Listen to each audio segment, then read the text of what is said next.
आज हम बात करेंगे इकोनॉमिक सर्वे और उसके चैप्टर 5, 6 एंड 7। चैप्टर 5 है financial intermediaries, 6 is balance of payment and 7 is international trade. और उसके रिलेटेड अपने जनरल बजट के अंदर क्या क्या प्रोविजंस दिए गए हैं उसकी हम बात करेंगे। पिछले लेक्चर में हमने क्या काम किया था वो भी देख लेते हैं। इकोनॉमिक सर्वे के अंदर कुल मिला के 13 चैप्टर हैं। पिछले लेक्चर में हमने बात की थी इंट्रोडक्शन वाले चैप्टर की, जिसके अंदर हमने देखा कि एग्रीकल्चर है, सर्विस सेक्टर, इंडस्ट्रीज, तो इनका जीडीपी में कितना शेयर है, इनका अपना खुद का कितना ग्रोथ रेट रहा, एम्प्लॉयमेंट ये कितना जनरेट करते हैं, जीडीपी के खुद के कुछ कंसेप्ट, जीएनपी वो मार्केट प्राइस पे क्या होता है, फैक्टर कॉस्ट पे क्या होता है, वो हमने बैकग्राउंड देखा था। और जीडीपी कम क्यों हुआ, ग्रोथ रेट अपना कम क्यों है, उसकी बात करी थी। सेकंड चैप्टर था इश्यूज एंड प्रायोरिटीज, तो उसके अंदर प्रोडक्टिविटी कमीशन की क्या जरूरत है, बजट में क्या रिफॉर्म्स की आवश्यकता है, टैक्स में क्या रिफॉर्म करेंगे, वो सब हमने देखा। चैप्टर 3 था पब्लिक फाइनेंस, लेकिन इसके अंदर इतने एग्जाम रिलेटेड पॉइंट्स नहीं थे क्योंकि शुरुआत का पूरा पोर्शन बजट 2013 से आता है। बाकी के जो थे एफआरबीएम वगैरह वो हमने बजट के साथ उसकी बात कंप्लीट कर ली। उसके बाद आएगा chapter 4 inflation and monetary management. Chapter 5 ये अपना फाइनेंशियल इंटरमीडिएरीज, बैलेंस ऑफ पेमेंट और इंटरनेशनल ट्रेड। चैप्टर 4 जो है प्राइजेस एंड मॉनेटरी मैनेजमेंट, इसकी बात हम आज नहीं करेंगे, अलग अलग चैप्टर्स में उसके पॉइंट्स को हम कवर कर लेंगे। फॉर एग्जांपल चैप्टर 4 में बात की गई है फूड इन्फ्लेशन की, तो जब हम एग्रीकल्चर का चैप्टर देखेंगे तो साथ में वो पूरा कवर कर लेंगे। उसी के अंदर उसने बात की है WPI, CPI, एवरीथिंग। लेकिन एग्जाम खास करके एमसीक्यू के लिए यदि हमने ये प्रिपेयर करना है तो हमें तीनों साथ में पैरेलल करने होंगे, WPI, CPI और index of industrial production IIP। ये तीनों कौन कैलकुलेट करता है, इसके कंपोनेंट क्या है, इनके बेस क्या है, ये पूरा पैरेलल करेंगे तभी हम एमसीक्यू को सॉल्व कर पाएंगे। तो जब इंडस्ट्रियल परफॉर्मेंस वाला चैप्टर देखेंगे तो साथ में इसकी बात कर लेंगे। और एक बात कही है इसने रेसिडेक्स की, तो ये रेसिडेक्स वाला पूरा मुद्दा चैप्टर 13 ह्यूमन डेवलपमेंट, उसके अंदर अर्बन इंफ्रास्ट्रक्चर, इसके अंदर बात करेंगे। बाद में इस चैप्टर 4 में उसने बात की है मॉनेटरी पॉलिसी रिफॉर्म की, ये जो आरबीआई अपनी रेपो रेट वगैरह सेट करता है उसमें क्या रिफॉर्म करे ताकि इन्फ्लेशन को कम किया जा सके। उसके अंदर पूरा उसने उर्जित पटेल का मैटर फिर से रिकैप किया। तो आज हम जो बात करेंगे चैप्टर 5 की उसके अंदर ये हम कवर कर लेंगे। उसके अलावा जो बाकी के कुछ 10 एक पन्ने हैं इस चैप्टर 4 के, उसमें बात की गई है मॉनेटरी मैनेजमेंट। ज्यादातर तो उसके अंदर बॉल बाय बॉल कमेंट्री है कि इस महीने ये WPI था तो इसके अनुपात में रेपो रेट ऐसा किया गया, MSF ये था वगैरह वगैरह। इतना टेक्निकल में हमें जाने की जरूरत नहीं, हमें केवल पता होना चाहिए कि MSF तो उसका कंसेप्ट क्या है, इन्फ्लेशन में कैसे यूज करेंगे, डिफ्लेशन में कैसे यूज करेंगे।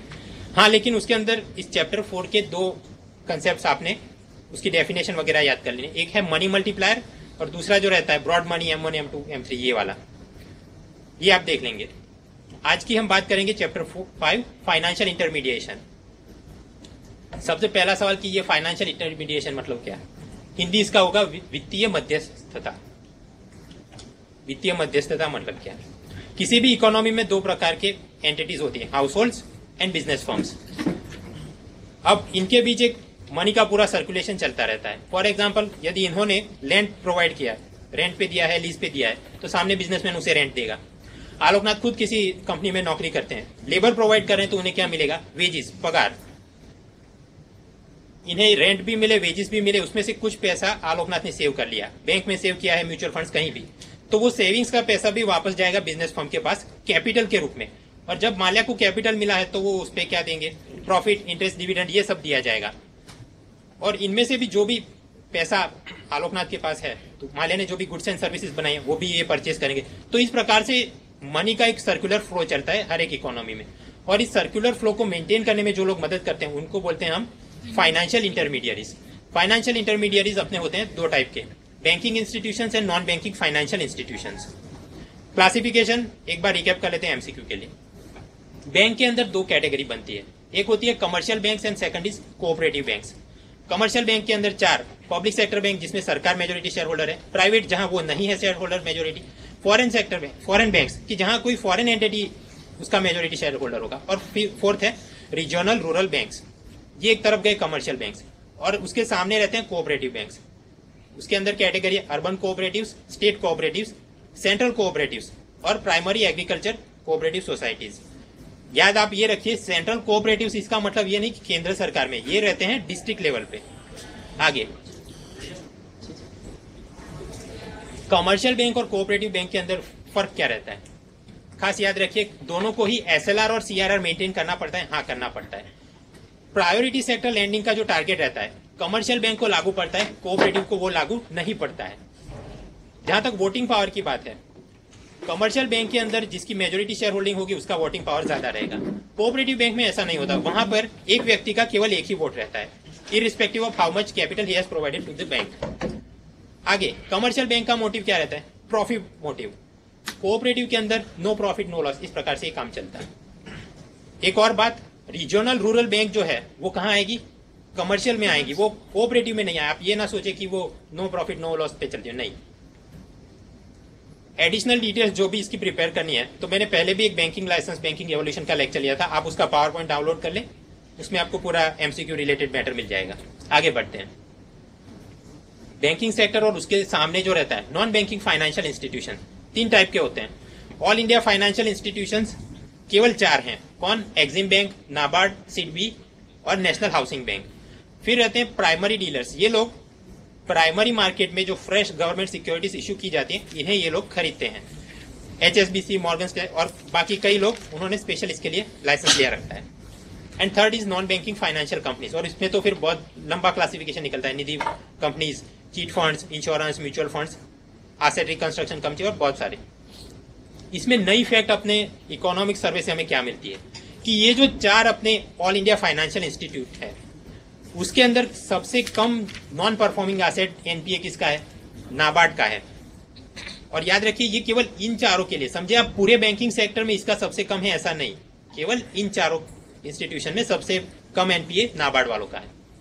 इसमें भी एडिशनल डिटेल्स आपको जो चाहिए, खासकर आपने ये याद रखना है कि ये 4 इंस्टीट्यूशन है जो उसका मालिक कौन है, क्रोनोलॉजी सबसे पहले कौन बना, फिर ये एनबीएफसी के अंदर पूरा क्लासिफिकेशन, वो भी आपको मेरे पुराने वाले पावर पॉइंट से पूरा मिल जाएगा, याद कर लीजिएगा। ये जो बैंकिंग क्लासिफिकेशन, इससे आपने जो टॉपिक्स प्रिपेयर करने एमसीक्यू के लिए क्या सेक्टर को ज्यादा फोकस करें। फर्स्ट तो ये ऑल इंडिया फाइनेंशियल इंस्टीट्यूशन जो 4 है उनकी टाइमलाइन, ओनरशिप, ये आप देख लीजिए। नॉन बैंकिंग फाइनेंशियल कंपनी में सुपरविजन कौन किसको करता है? For example nidhi company, chit funds, इन सब का ये आपको खास याद रहना चाहिए एमसीक्यू के लिए। Third, RRB, cooperative bank in the features, NBFC classification और सेबी का ये जो नया ऑर्डिनेंस आया उसके अनुसंधान में कलेक्टिव इन्वेस्टमेंट स्कीम्स के लिए, ये आप कुछ मुद्दे ज्यादा फोकस करें एमसीक्यू के लिए। आगे बढ़ते हैं। अभी हम बात करेंगे कि ये इकोनॉमिक सर्वे जो आया उसके अंदर फाइनेंशियल इंटरमीडिएट्स और उसके अंदर भी ये जो बैंकिंग इंस्टीट्यूशन है उनके रिलेटेड इसमें क्या बात करेगी। ये चैप्टर की शुरुआत में तो उसने ओवरव्यू ही दिया है कि कौन कौन सी नई कमेटी बनाई गई और उन्होंने क्या रिकमेंडेशन किया है। राजन सितंबर गत साल आए, उसके बाद कुछ नई कंपनी बनाई गई। कौन कौन सी? नचिकेत मोर की फाइनेंशियल इंक्लूजन के लिए, उर्जित पटेल की कमेटी मॉनेटरी पॉलिसी रिफॉर्म्स के लिए, विमल जालन कमेटी बैंक लाइसेंस के लिए, और उसके बाद लेटेस्ट में पीजे नायक कमेटी अपना सरकारी बैंक से गवर्नमेंट का शेयर होल्डिंग कम करने के लिए। इन 4 कमेटी का अब हम ओवरव्यू लेते हैं। सबसे पहले शुरुआत करेंगे उर्जित पटेल कमेटी से। उर्जित पटेल कमेटी थी मॉनेटरी पॉलिसी में रिफॉर्म्स की क्या आवश्यकता है कि इतने सालों से आरबीआई रेपो रेट वगैरह में तो चेंजेस करती रही है लेकिन फिर भी महंगाई को वो काबू करने में नाकाम रही है, तो इसके अनुसंधान में क्या नए सुधार की आवश्यकता है। उर्जित पटेल कमेटी में वैसे तो बहुत बातें हैं लेकिन प्रमुख मुद्दे 3 हैं। फर्स्ट, उसने बोला कि आरबीआई आप केवल कंज्यूमर प्राइस इंडेक्स इस पे फोकस कीजिए और आपका ये टारगेट होना चाहिए कि वो 4% सीपीआई और उस पे प्लस 2% का बैंड, मतलब 4% सीपीआई से ऊपर 2, 6% और नीचे 2%, 2% से लेके 6% के बीच आप महंगाई को काबू करने की कोशिश करेंगे।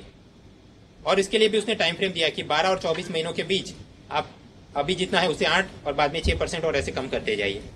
कैसे ये आप इसमें क्या नया करेंगे वो भी उसने बताया कि जब भी आप रिपो रेट बनाए तो वो इस प्रकार से बनाए कि वो महंगाई से थोड़ा ऊपर हो, तभी वो इन्फ्लेशन को काबू कर पाएगा। ये उसकी पहली बात। दूसरी उसने बात ये की कि आरबीआई की खुद की जवाबदेही तय हो कि मॉनेटरी पॉलिसी आपने बना दिया और महंगाई कम नहीं हुई तो उसके लिए उसने ये बोला है कि मॉनेटरी पॉलिसी अब से गवर्नर स्वयं नहीं बनाएंगे, अलग से हम एक मॉनेटरी पॉलिसी कमेटी बनाएंगे। उसके चेयरमैन राजन रहेंगे, लेकिन ये कुल 5 लोगों की कमेटी में 3 आरबीआई के लोग, 2 बाहर के लोग। मीटिंग भरी जाएगी, मेजोरिटी वोटिंग के जरिए मॉनेटरी पॉलिसी तय करेगी कि हम रेपो रेट कितना रखना है, एसएलआर, सीआरआर वगैरह। ऐसा करने के बावजूद भी यदि आप महंगाई को ये 2 से 6% में काबू नहीं कर पाए तो फिर आप एक पब्लिक इशू स्टेटमेंट इशू करेंगे कि हमने क्या काम किया था, क्यों ये सफल नहीं हो पाए, आगे हम क्या करेंगे।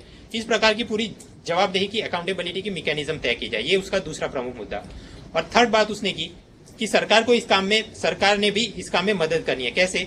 आप अपना सब्सिडी वाला पूरा कम कीजिए, सब्सिडी फिजिकल डेफिसिट आप अपनी कम कीजिए, तो उसके कारण जो मनी सर्कुलेशन आप अपनी तरफ से बढ़ा रहे हैं ये सब्सिडी वगैरह दे के, वो थोड़ा कंट्रोल में आए और आरबीआई अपनी तरफ से जो कोशिश कर रहा है मनी सप्लाई को कंट्रोल करने की, उसमें मदद मिले। इसकी पूरी डिटेल आपको हमने पहले लेक्चर दिया है, उसका पावर पॉइंट भी है और साइट पे भी पूरा आर्टिकल दिया है, आप ये देख लीजिएगा। यहाँ भी एमसीक्यू के लिए हम क्या फोकस करेंगे उर्जित पटेल जब आप पढ़े तो। फर्स्ट, मॉनेटरी पॉलिसी के टूल्स क्या हैं, क्वालिटेटिव टूल्स और क्वांटिटेटिव टूल्स, इन दोनों में फर्क क्या है, कौन कौन से टूल्स हैं, और इन्फ्लेशन हो तब इन टूल्स का कैसे यूज करेंगे, डिफ्लेशन हो तब इनका कैसे यूज करेंगे, ये पूरा आपको एक लॉजिकल फ्रेमवर्क दिमाग में होना चाहिए। सेकंड, मॉनेटरी पॉलिसी की लिमिटेशंस क्या है, सब कुछ करने के बाद भी महंगाई काबू में नहीं आती तो उसके कारण क्या है।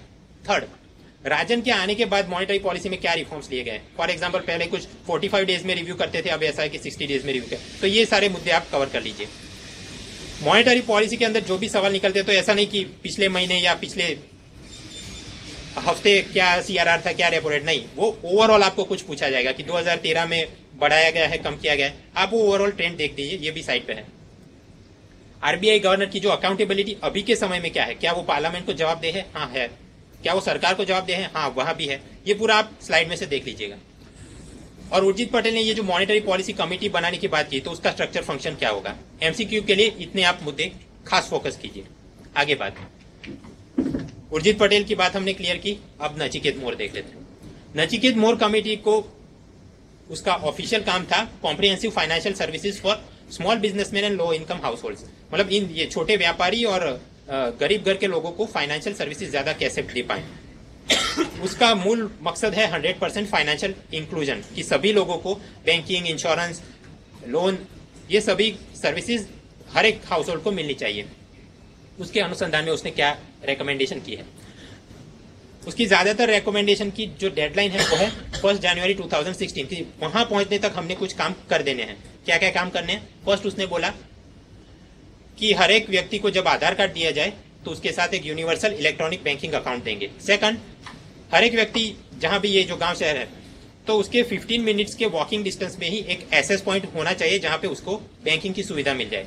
थर्ड, अभी जो प्रायोरिटी सेक्टर लैंडिंग सिस्टम है, फॉर एग्जाम्पल कि 100 करोड़ बैंक लोन में दे रही है तो उसमें से उसे 40 करोड़ प्रायोरिटी सेक्टर में देने हैं, किसानों को देने हैं, वीकर सेक्शंस को, माइनॉरिटीज को, स्मॉल एंटरप्राइजेस को, इन सबको देने हैं।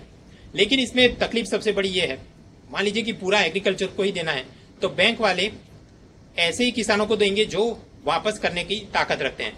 गुजरात, तमिलनाडु, हरियाणा, महाराष्ट्र, जहां पर इरिगेशन की सुविधा है, तो अब उनको जो 40% का टारगेट फिनिश करना है वो सारा लोन यही देंगे, और जो स्मॉल एंड मार्जिनल फार्मर्स है उनको कोई पूछने वाला नहीं है।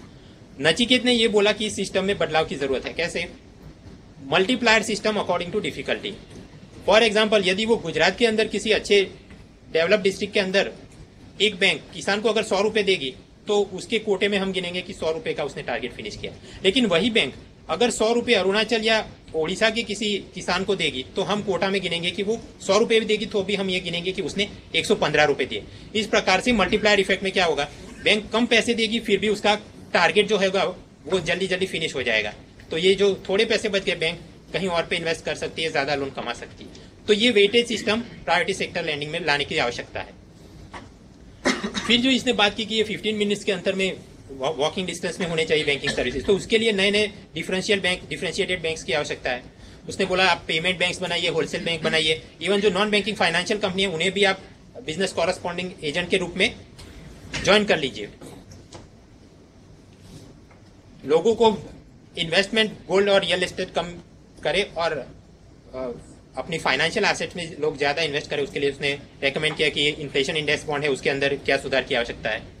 यूनिवर्सल इंश्योरेंस की बात और कंज्यूमर प्रोटेक्शन की बात, ये पूरी डिटेल साइट के अंदर मैंने एक आर्टिकल सीरीज चलाई थी नचिकेत मोर कमेटी, वो आप देख लीजिए। इसके अलावा भी पुराना एक लेक्चर था उसमें पावर पॉइंट भी मौजूद है। एमसीक्यू के लिए आप ये नचिकेत में तो वैसे तो बहुत बड़ा रिपोर्ट है, इसमें हम क्या फोकस करें ज्यादा। पहले तो फाइनेंशियल इंक्लूजन के लिए अभी कौन कौन सी स्कीम्स हैं जो मेरी आर्टिकल सीरीज है उसमें सभी स्कीमों का विवरण आपको मिल जाएगा। सेकंड, सेंसस 2011 के मुताबिक फाइनेंशियल इंक्लूजन सबसे ज्यादा कहाँ है, सबसे कम कहाँ है, वो भी पूरा मैंने उसमें डेटा दे दिया है। थर्ड, प्रायोरिटी सेक्टर लैंडिंग, तो उसकी थियरी आप प्रिपेयर करें कि टारगेट क्या रहता है, उसकी कैटेगरी क्या क्या होती है, अगर कौन सी बैंक को कितना टारगेट लागू पड़ता है, यदि वो अपना टारगेट फिनिश नहीं कर पाएंगे तो पेनल्टी या कुछ रिफॉर्म सिस्टम क्या है। फॉर एग्जाम्पल नाबार्ड का एक फंड होता है rural infrastructure development fund RIDF, तो उसमें कौन सी बैंक को पैसा देना होगा, कौन सी बैंक को सिडबी के फंड में पैसा देना होगा, वो पूरा टेबल आप साइड से याद कर लीजिए। फिर ये नचिकेत ने जो बात कही है, होलसेल बैंक लगाएंगे, पेमेंट बैंक लगाएंगे, और फिर अभी राजन ने एक नई बात की थी, हम स्मॉल बैंक्स भी लगाएंगे कुछ 25 लाख के लिमिट में। तो इन सभी बैंक के फीचर कंपेयर टू दे अपने शेड्यूल कमर्शियल बैंक, ये पूरा आप टेबल देख लीजिए। फॉर एग्जांपल कि इसमें SLR किसको लागू होगा, PSL लागू होगा, CRR लागू होगा, इस प्रकार से कंपैरिजन में आप तैयार कीजिए। और कंज्यूमर प्रोटेक्शन की इसने जो बात की है, तो उसके रिलेटेड एक तो बैंकिंग ओम्बड्समैन, ये स्कीम क्या है, और इंश्योरेंस के अंदर भी इंश्योरेंस ओम्बड्समैन है, वो उसकी स्कीम क्या है, और सेबी ने अपना एक ऑनलाइन पोर्टल चलाया स्कोर्स। तो ये तीनों जो प्रोटेक्शन सिस्टम है उसके पैरेलल फीचर आप याद कर लीजिए, ताकि MCQ में कुछ भी यहाँ का फिगर वहां देके आपको कुछ पूछा जाए तो आप सॉल्व कर पाए। ये भी साइट पे से मिल जाएगा, थोड़ा ही आपको हिंदू से रिसर्च करना है और आपका नोट इसमें प्रिपेयर हो गया। अब ये फाइनेंशियल इंक्लूजन के लिए बजट के अंदर क्या नई बात की गई। पहली तो जेटली ने बात की फाइनेंशियल इंक्लूजन मिशन शुरू करेंगे हम 15 अगस्त 2014 से, कि हर एक घर के अंदर 2 बैंक अकाउंट बनाए जाएंगे हस्बैंड एंड वाइफ के लिए, और इनको इस पे लोन भी दिया जाएगा। जब इन्होंने बजट स्पीच दी तो केवल इतनी ही बात की, लेकिन अभी यस्टरडे की इंडियन एक्सप्रेस में ही पूरा डिटेल दे दिया गया कि ये हम कैसे लागू करेंगे।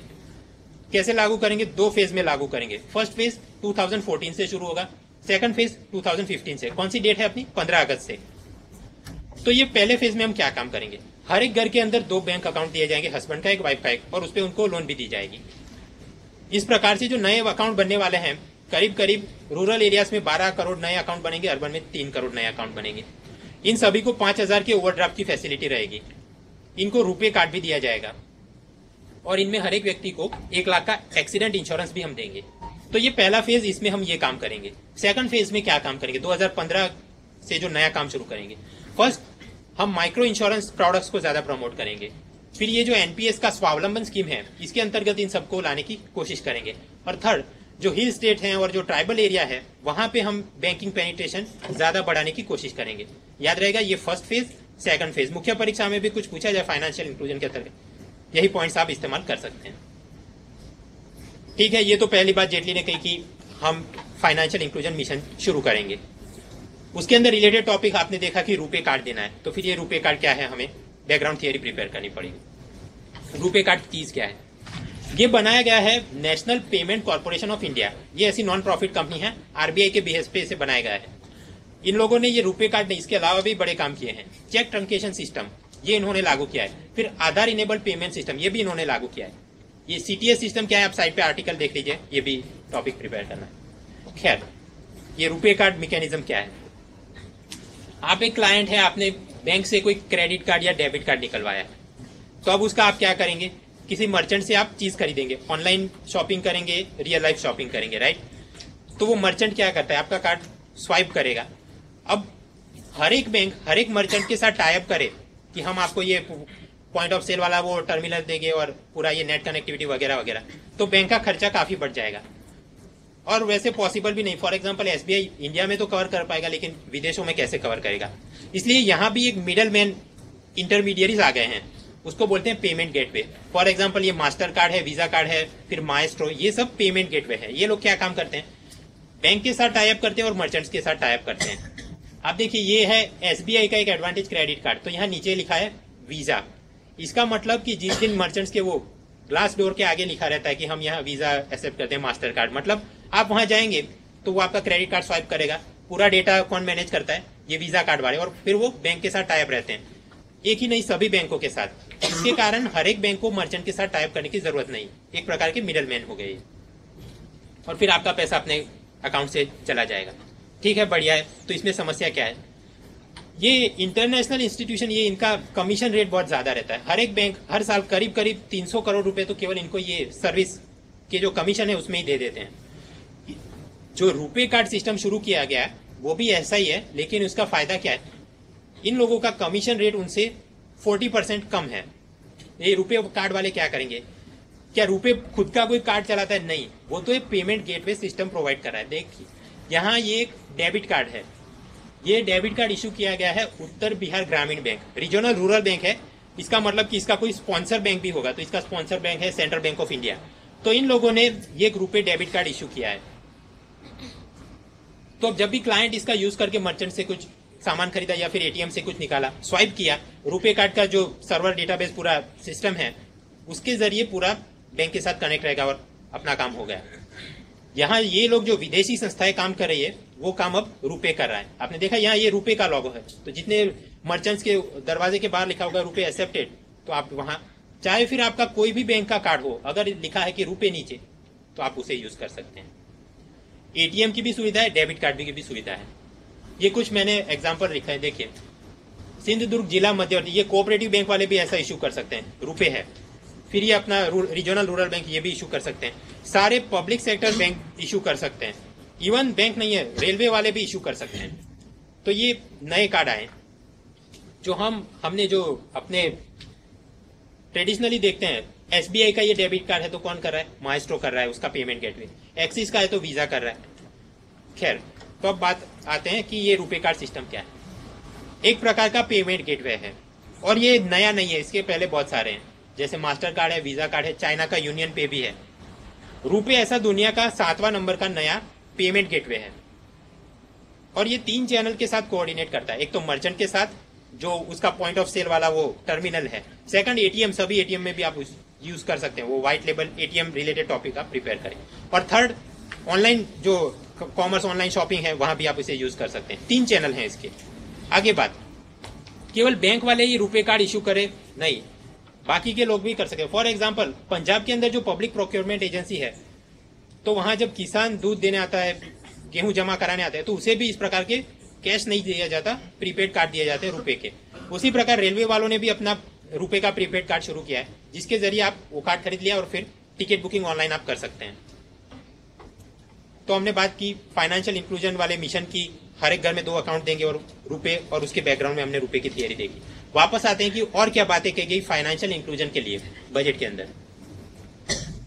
जेटली ने कहा कि हम केवाईसी नॉर्म्स को यूनिफॉर्म करेंगे और एक सेक्टर का केवाईसी दूसरे में भी हम यूज कर पाएंगे। फॉर एग्जांपल आपने इंश्योरेंस में करवा लिया तो फिर वही डेटा वो जब डीमैट अकाउंट खुलवाने जाए या म्यूचुअल फंड वाले, तो पूरा इंटरयूजेबिलिटी आ जाएगी।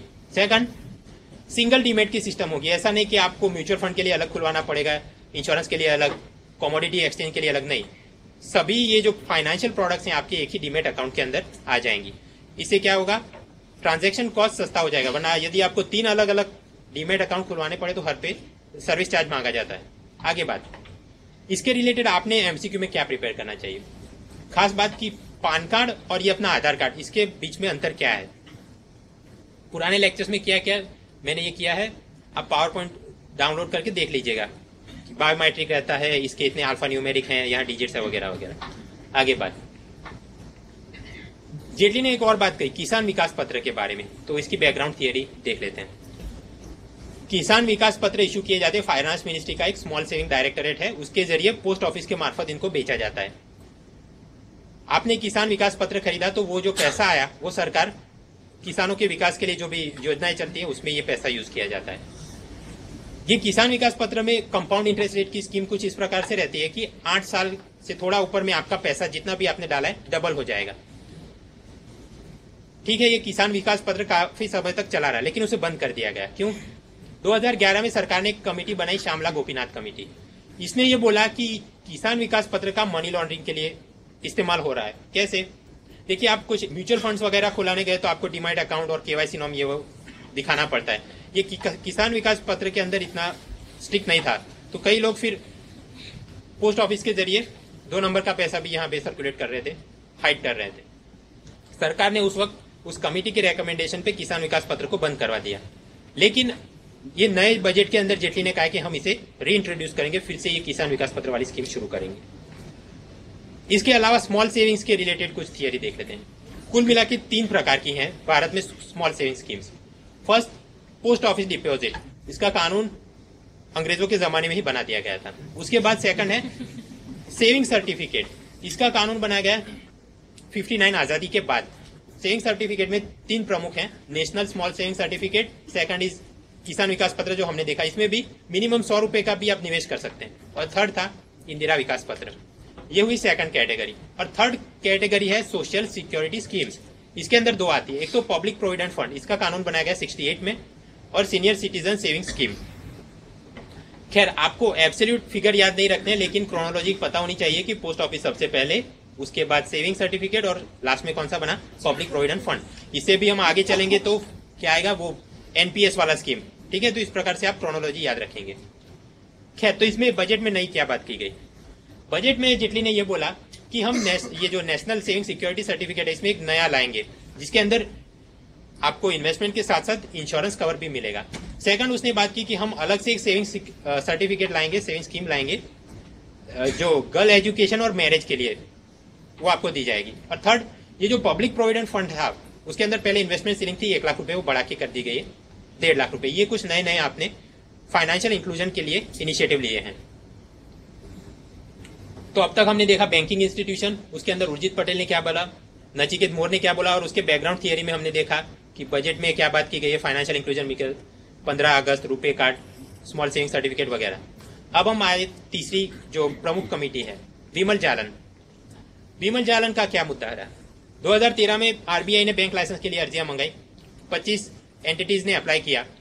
2014 अप्रैल में फिर उनको लाइसेंस, 2 जो एंटिटीज हैं उन्हें इन प्रिंसिपल अप्रूवल दिया गया, एक था आईडीएफसी और दूसरा था बंधन। अब ये पूरा मैंने आर्टिकल साइट पे भी रख दिया है, पूरा पहले हमने लेक्चर भी किया था, उसका पावर पॉइंट भी मौजूद है।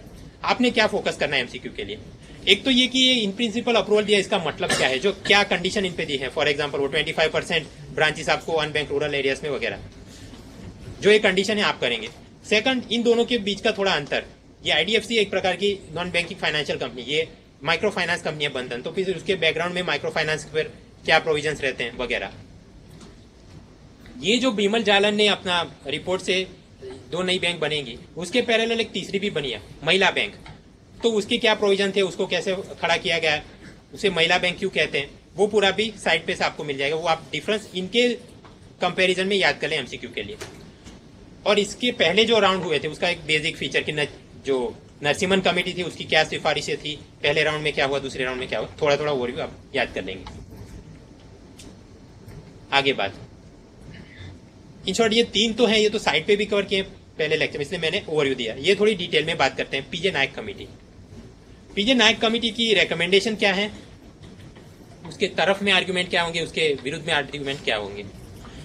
पीजे नायक की पूरा जो heart of the matter is, उसने ये बोला है कि सरकारी बैंकों के अंदर अभी सरकार की मेजोरिटी शेयर होल्डिंग है, वो सरकार ने कम कर देनी चाहिए ताकि बैंकों में प्रोफेशनलिज्म ज्यादा आए। कैसे ये करेंगे, स्टेट बैंक ऑफ इंडिया इसके अंदर सरकार की करीब करीब 60% शेयर होल्डिंग है।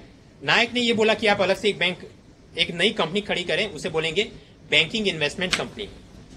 फिर सरकार क्या करेगी, अपने ये जो 60% शेयर है उसमें से कुछ शेयर इनको बेच देंगे, ऐसा करके 50% से अपना शेयर होल्डिंग कम में ला देंगे। ठीक है, तो ये सारे शेयर्स किसके हाथ में आ गए, बैंकिंग इन्वेस्टमेंट कंपनी के हाथ में आ गए।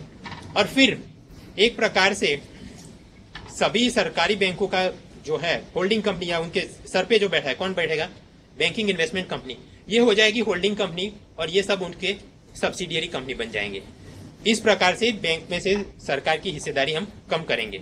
सेकंड, जो कुछ कानून को हम निकाल देंगे, बैंक नेशनलाइजेशन एक्ट जो बनाए गए हैं उसे हम निकाल देंगे ताकि ये जो पूरा प्राइवेटाइजेशन है वो फैसिलिटेट हो सके। उसी प्रकार एसबीआई का एक्ट जो है उसे भी आप निकाल देंगे। और इन सबको निकालने के बाद ये सारी बैंक्स जो हैं उन्हें हम कंपनी एक्ट में रजिस्टर कर लेंगे। ऐसी बैंकों में बाहर के लोगों को भी इन्वेस्ट करने की सुविधा दी जाएगी। उसने नई कैटेगरी की बात की कि हम ऑल फाइनेंशियल इन्वेस्टर जितने भी है, अपने इंडियन इन्वेस्टर, बाहर के फॉरेन इन्वेस्टर, ये भी हर एक ऐसा इन्वेस्टर 10% तक तो ऐसे बैंक में इन्वेस्ट कर पाएगा, सभी private sector, public sector bank में। इसके अलावा ये कुछ बड़े फाइनेंशियल इंस्टीट्यूट रहते हैं, एलआईसी वगैरह, इनकी एक नई कैटेगरी बनाएंगे, ऑथोराइज बैंक इन्वेस्टर, ये करीब 20% तक यहाँ पे इन्वेस्ट कर पाएंगे। उसके अलावा पर्सोनल सिस्टम में क्या सुधार करेंगे, जब तक कि ये बैंकिंग इन्वेस्टमेंट कंपनी नहीं बनती तब तक टेम्पररी सोल्यूशन के रूप में एक बैंक बोर्ड ब्यूरो बनाया जाएगा, जब जिसके अंदर सारे सीनियर बैंकर्स को रखा जाएगा और ये लोग फिर तय करेंगे कि हर एक ये सरकारी बैंक जो है इसके अंदर सीएमडी कौन होगा, टॉप एग्जीक्यूटिव्स की भर्ती कैसे की जाएगी, सैलरी पैकेज कुछ अच्छे किए जाएंगे, ज्यादा युवा लोगों को उसमें भर्ती किया जाए, ये सारे रिफॉर्म्स लिए जाएंगे। प्रो आर्ग्यूमेंट्स देख लेते हैं पीजे नायक की तरफ में। फर्स्ट उसने बोला है कि अभी कुल मिला के 26 जितनी सरकारी बैंक है। अब क्योंकि उसके अंदर सरकार मेजोरिटी शेयर होल्डिंग है तो क्या होगा, एक तरफ से तो आरबीआई का तो कंट्रोल है ही, साथ में अपना सीबीसी भी कंट्रोल करता है, सीएजी भी कंट्रोल करता है। तो ये जो मल्टीपल सुपरविजन हो रहा है उसके कारण कोई इनिशिएटिव नहीं रहता। पूरे बैंकर्स, सरकारी बैंक वाले बैंक जो एग्जीक्यूटिव्स हैं, टॉप एग्जीक्यूटिव, वो क्या सोचते हैं, बस अपना ऑडिट में अच्छा दिखना चाहिए, बाकी बैंक प्रॉफिट करे वो तो ठीक है। तो इसके कारण पूरा काम कमिटी सिस्टम से हो रहा है, कोई रिस्पॉन्सिबिलिटी नहीं रहता। इनिशिएटिव जो प्राइवेट सेक्टर के अंदर कट थ्रोट कॉम्पिटिशन है, ऐसा कुछ यहाँ है नहीं। आगे बात, अभी के ये बैंक जो है सरकारी, उसमें सीएमडी और टॉप एग्जीक्यूटिव की सैलरी का प्रॉफिट के साथ बहुत ज्यादा लिंकअप नहीं है। बैंक बहुत ज्यादा प्रॉफिट भी करे, लॉस भी करे, इनके सैलरी पैकेज में कुछ फर्क नहीं आएगा। इसके कारण वो पर्सनल इनिशिएटिव ज्यादा नहीं लेते। बैंक, ये सरकारी बैंक को जितना भी प्रॉफिट हो जाता है, तो यदि प्राइवेट बैंक होगा तो वो क्या करेगा, ज्यादा ब्रांच खोलेगा, बिजनेस एक्सपांशन करेगा। ये लोग ऐसा नहीं करते, ये अपना ज्यादातर प्रॉफिट गवर्नमेंट सिक्योरिटीज में ही इन्वेस्ट कर देते हैं। और ऐसा क्यों करते हैं, हमने पिछले लेक्चर में बात की थी, फाइनेंशियल रिप्रेशन, वित्तीय दमन, कि सरकार के ही चहेते लोग इनके बोर्ड ऑफ डायरेक्टर में है, तो फिर उन्हें फोर्स किया जाता है कि आप ये पूरा पैसा गवर्नमेंट सिक्योरिटीज में इन्वेस्ट करें, ताकि सरकार को क्या वो फिजिकल डेफिसिट कम करने में, कम तो नहीं होगी लेकिन जो पैसा है उस हमें वो उधार में मिल जाए। उसके अलावा 2000 के शुरुआत में दो पब्लिक सेक्टर के जो फाइनेंशियल इंस्टीट्यूशन थे, यूटीआई और आईडीबीआई, ये बहुत लॉस मेकिंग में जा रहे थे। तो इन्हें बेल आउट करने के लिए, इन्हें वापस खड़ा करने के लिए सरकारी बैंकों से पैसा यहाँ पे लगाया गया। एग्रीकल्चर लोन्स जो दी जाती है और फिर किसान वो लोन वापस नहीं करते, तो जो पूरा लोन डिफॉल्ट है वहां भी सरकार क्या करती है, डेट रिलीफ दे देती है और पब्लिक सेक्टर बैंक्स को भी वो उसके अंदर शामिल कर दिया जाता है। फूड कॉर्पोरेशन ऑफ इंडिया, वो जब प्रोक्योरमेंट करता है और उनके पास पैसे नहीं रहते तो भी सरकारी बैंकों को आप फोर्स करते हैं कि आप उन्हें उधार में पैसे दीजिए, ताकि वो हाई कॉस्ट पे, वो एमएसपी पे वो पूरा प्रोक्योरमेंट कर ले। तो ये पूरा एक प्रकार से फाइनेंशियल रिप्रेशन हो रहा है, सरकारी कामों के लिए बैंकों का इस्तेमाल हो रहा है, प्रोफेशनलिज्म नहीं है। ये सब खत्म हो जाएगा यदि हमने सरकार की जो शेयर होल्डिंग है 50% से नीचे कर दी। इसके विरुद्ध में जो आर्ग्यूमेंट चल रहे हैं, पहला कि सभी काम यदि बैंकिंग का प्राइवेट सेक्टर को दे दिया जाए तो ग्लोबल एक्सपीरियंस ये रहा है कि सबप्राइम क्राइसिस जैसा कुछ यहाँ भी सिचुएशन बन सकता है। सेकंड, ये प्राइवेट बैंक वालों का कॉर्पोरेट बोरो के साथ नेक्सस रहता है कि वो बड़े कंपनी वाले यदि लोन वापस भी नहीं करते तो फिर कॉर्पोरेट डेब्ट रिस्ट्रक्चरिंग के नाम पे उनकी लोन को एक्सटेंड कर दिया जाता है वगैरह, और फिर लॉन्ग टर्म में ये सबप्राइम क्राइसिस जैसे सिचुएशन का यहाँ भी निर्माण हो सकता है। थर्ड, यदि बैंकों का इस प्रकार से कुछ प्राइवेटाइजेशन किया गया तो फिर फाइनेंशियल इंक्लूजन करने में तकलीफ होगी। ऐसा इसलिए अभी कुल मिला के भारत में करीब करीब 6 लाख जितने गांव हैं और उसके अंदर केवल 40,000 गांव में ही बैंक ब्रांचेस की सुविधा है। अब यदि आपने पूरे ये सभी को इस प्रकार से प्राइवेट लाइन पे शुरू कर दिया तो ऐसी बैंक, क्योंकि ये प्रॉफिट मोटिव से काम करेंगे, तो फिर गांव में तो कोई ब्रांच खोलेगा नहीं और अपना ये फाइनेंशियल इंक्लूजन वाला जो प्रोजेक्ट है वो अधूरा रह जाएगा। ये कुछ इसके एंटी आर्ग्यूमेंट्स हैं। खैर, अब आगे बढ़ते हैं। नॉन परफॉर्मिंग एसेट्स, अनर्जक परिसंपत्तियां। ये तो मुझे भी मालूम नहीं था, लेकिन क्या इंग्लिश और सामने हिंदी में आप इकोनॉमिक सर्वे जब भी कोई की टर्म्स देखिए, इकोनॉमिक सर्वे में क्या एक एक पैराग्राफ में वो पॉइंट नंबर देता है कि 2.15 पैराग्राफ, 2.16 पैराग्राफ। तो जब भी आपको कोई कीवर्ड दिखे और आप उसका हिंदी ट्रांसलेशन देखना है तो हिंदी वाला पीडीएफ खोलिए और उसमें वो कि 2.15 नंबर का पैराग्राफ कहाँ है, तो आपको मिल जाएगा कि उसका ट्रांसलेशन असल में क्या होगा। फॉर एग्जाम्पल, फाइनेंशियल रिप्रेशन था, हमने देखा वित्तीय दमन। एनपीए तो मतलब अनर्जक परिसंपत्तियां, और ऐसे ये अपना फाइनेंशियल इंटरमीडिएट्स मतलब वित्तीय मध्यस्थता आगे। खैर, ये जो एनपीए तो हमने याद क्या करना है इसमें एमसीक्यू के लिए। एक तो ये एनपीए चीज क्या है, उसका क्लासिफिकेशन। सेकंड, एनपीए बढ़ क्यों रहा है और एनपीए रिकवरी के लिए सरकार ने क्या नए कदम उठाए हैं। ये मुख्य परीक्षा और इंटरव्यू के लिए ये जो एनपीए डेफिनेशन है प्रीलिम्स के लिए। एनपीए क्या है?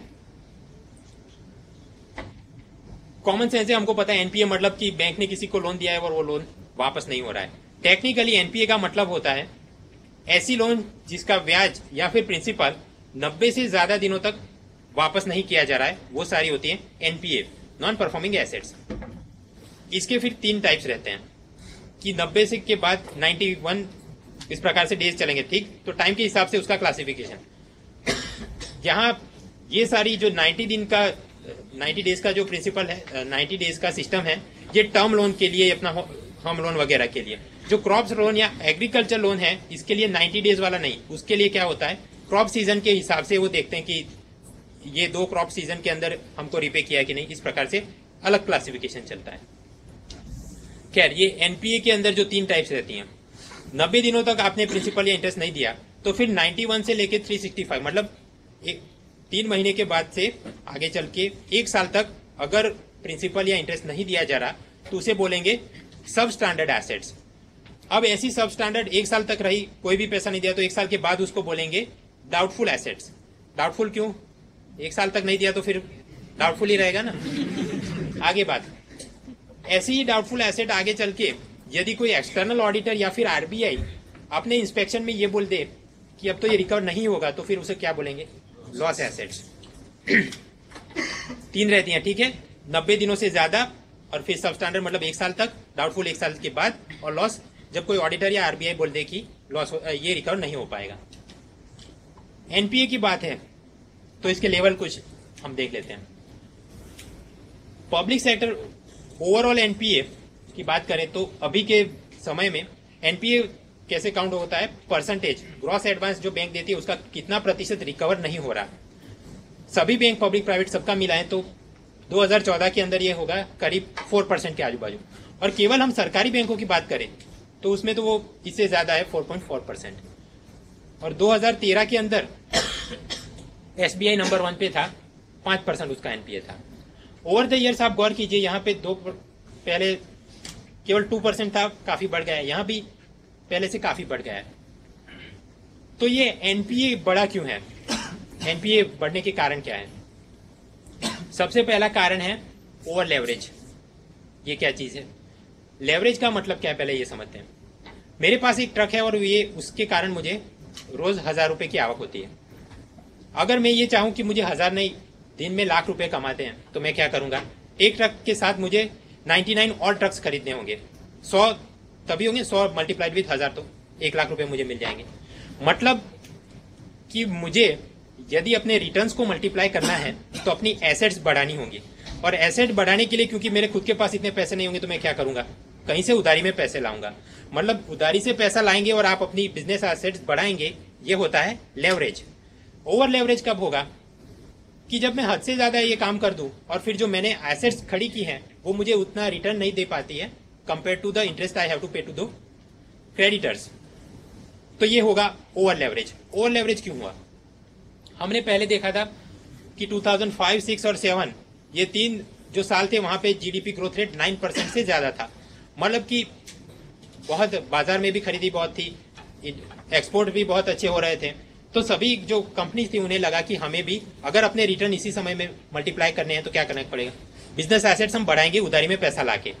तो इस कारण उन्होंने जमकर उधारी में पैसा शुरू किया, ओवर लेवरेज शुरू कर दिया।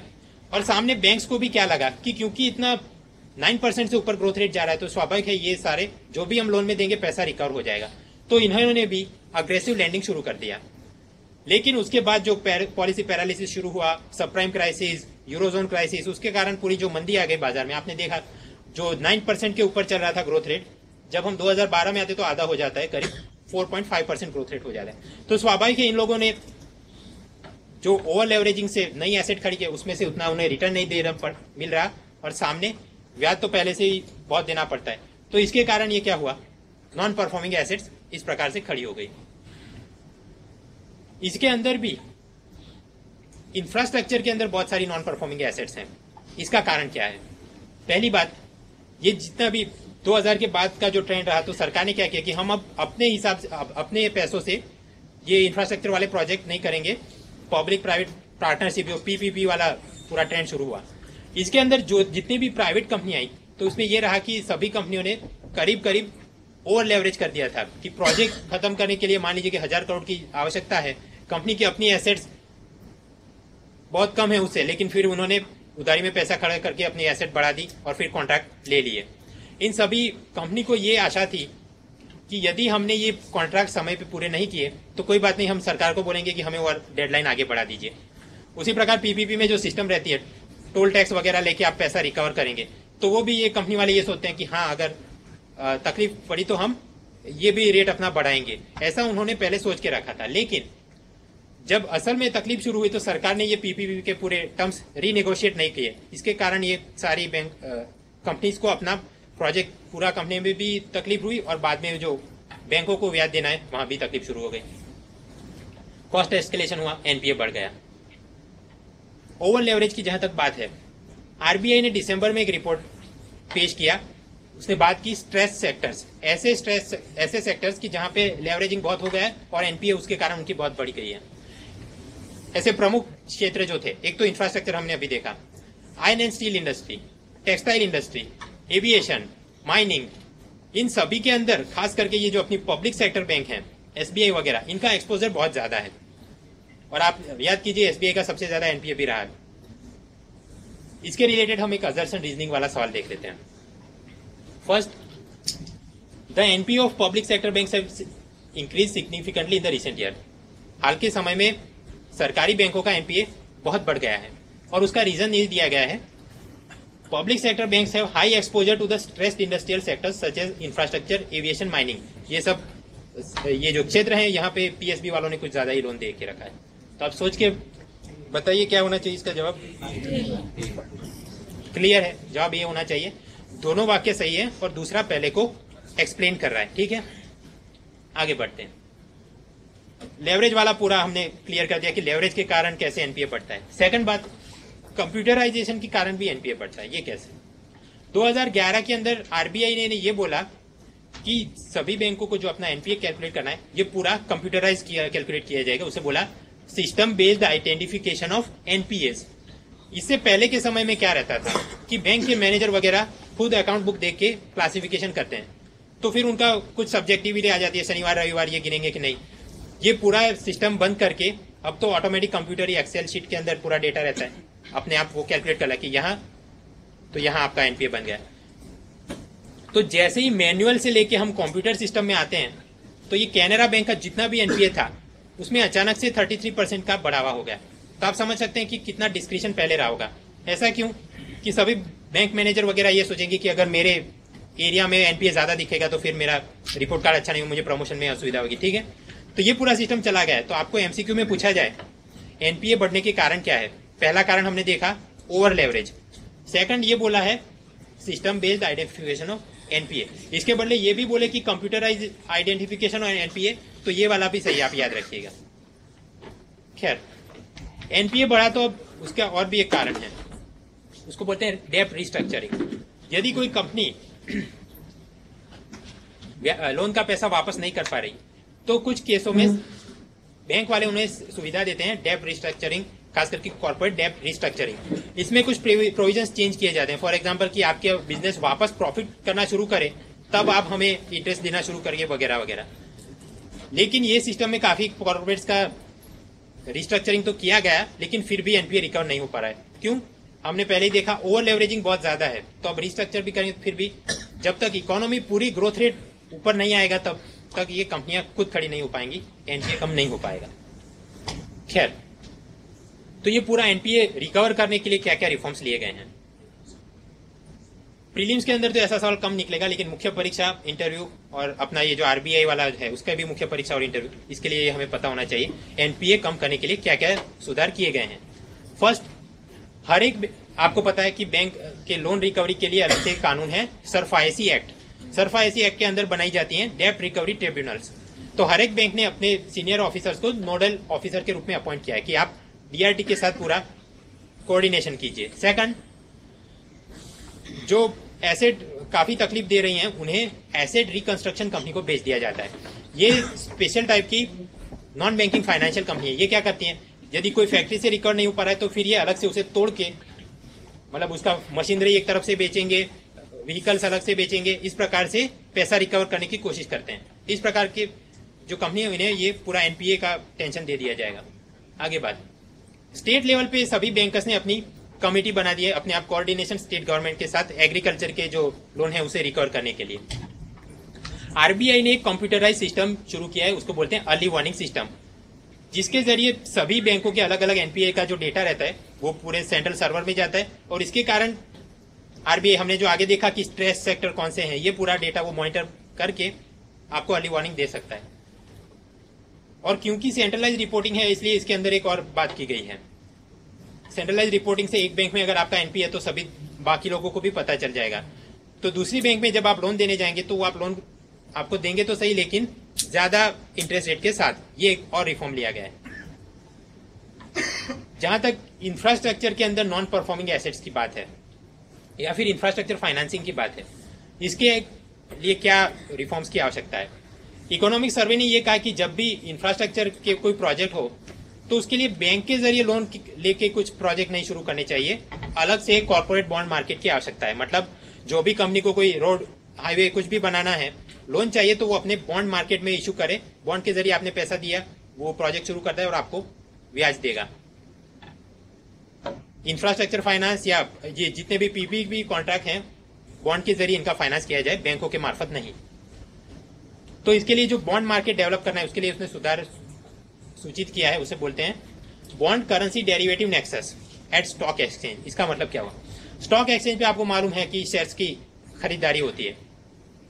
इकोनॉमिक सर्वे ने यह बोला है कि उसी स्टॉक एक्सचेंज पे बॉन्ड का भी सेल परचेज हो और करेंसी डेरिवेटिव्स का भी यही सेल परचेज हो। इसके कारण इंटरनेशनल जो पूरा सेंटर है, इंटरनेशनल इन्वेस्टर जो यहाँ पे आते हैं, उसका पूरा इन्वेस्टमेंट स्ट्रीमलाइन हो जाएगा। और मुंबई को हमें जो इंटरनेशनल फाइनेंशियल सेंटर बनाना है, लंदन और न्यूयॉर्क, इसके अनुपात में, तो इसमें भी इसके कारण सुविधा रहेगी। कुछ सालों पहले पर्सी मिस्ट्री कमेटी बनाई गई थी, इसने भी ये रेकमेंड किया था बॉन्ड करेंसी डेरिवेटिव नेक्सस के बारे में। आरबीआई और सेबी के जो अलग अलग रहते हैं नॉर्म्स, उन्हें भी हार्मोनाइज करने की जरूरत है ताकि कॉर्पोरेट बॉन्ड मार्केट ज्यादा डेवलप हो पाए। फिर बात की गई है क्रेडिट डिफॉल्ट स्वैप की। पहले तो समझते हैं ये चीज क्या है। माल्या को पैसे चाहिए, उसने बॉन्ड इशू किया, आलोकनाथ ने खरीदा है, लेकिन अब आलोकनाथ को यह टेंशन है कि मुझे पैसा वापस नहीं मिलेगा तो क्या करूंगा।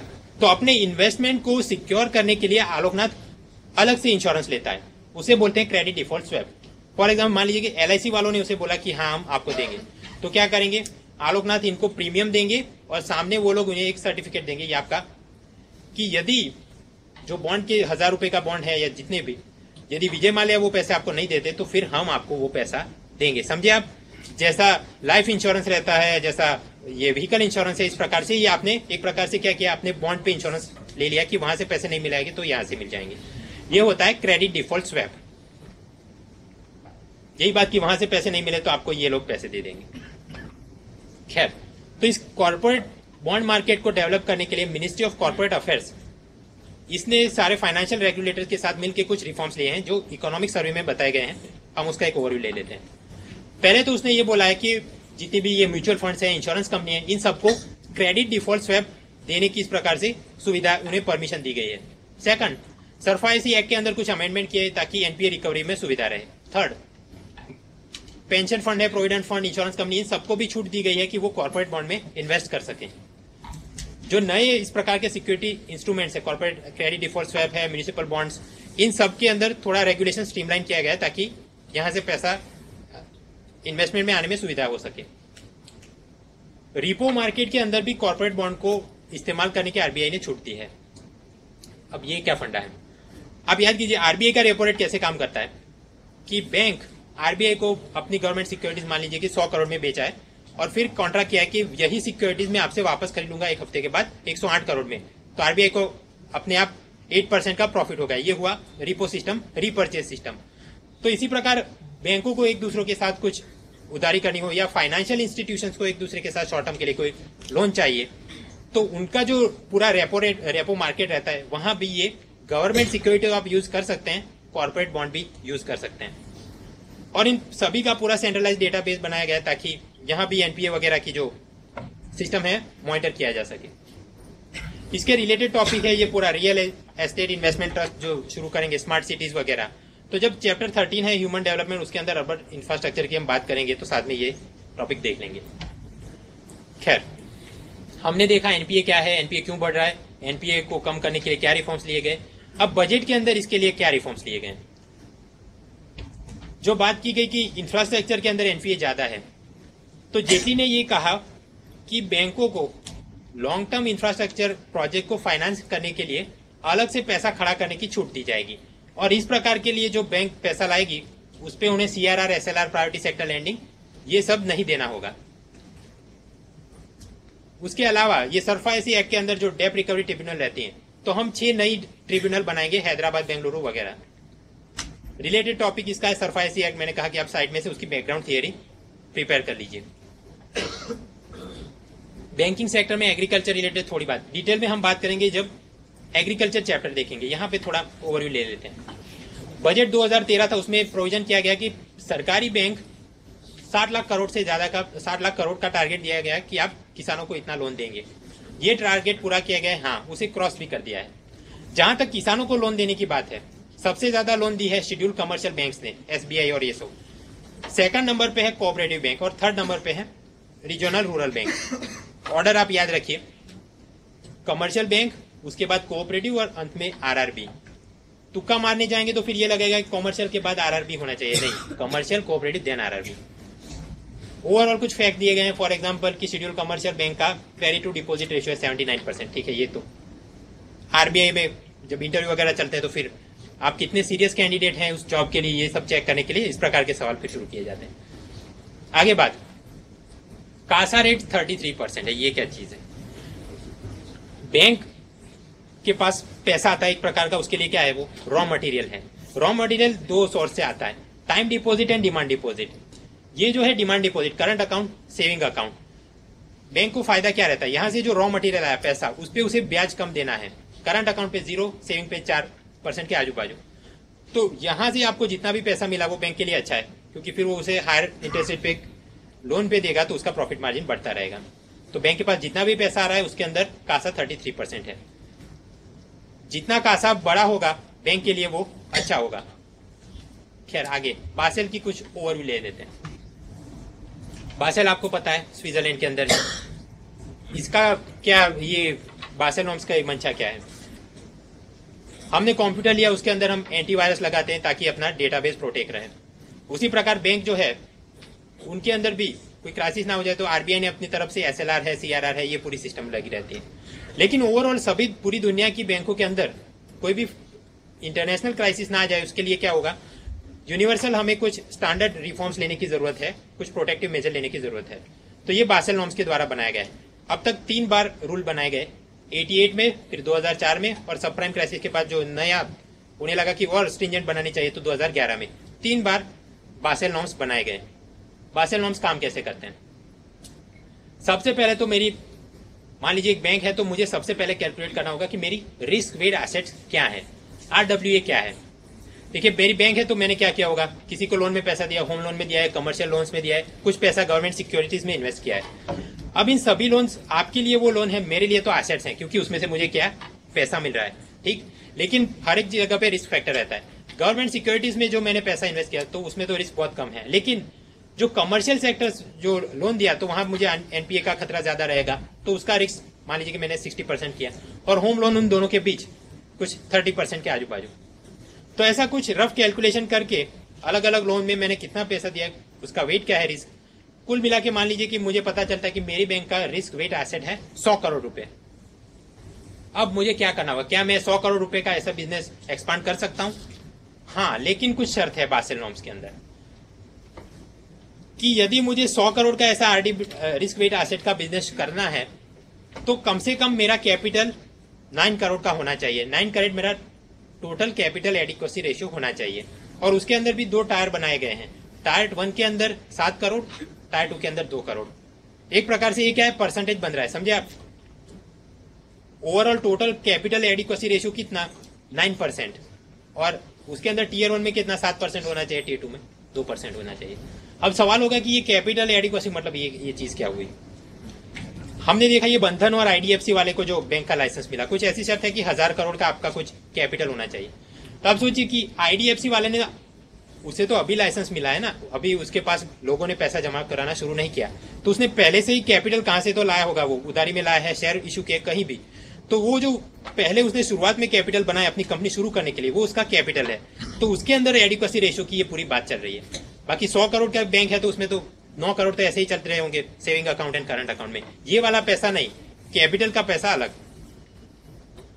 ये टीयर 1 और टीयर 2 ये चीज क्या है, बैंक का जो भी कैपिटल रहता है दो पार्ट्स में क्लासिफाई किया गया है।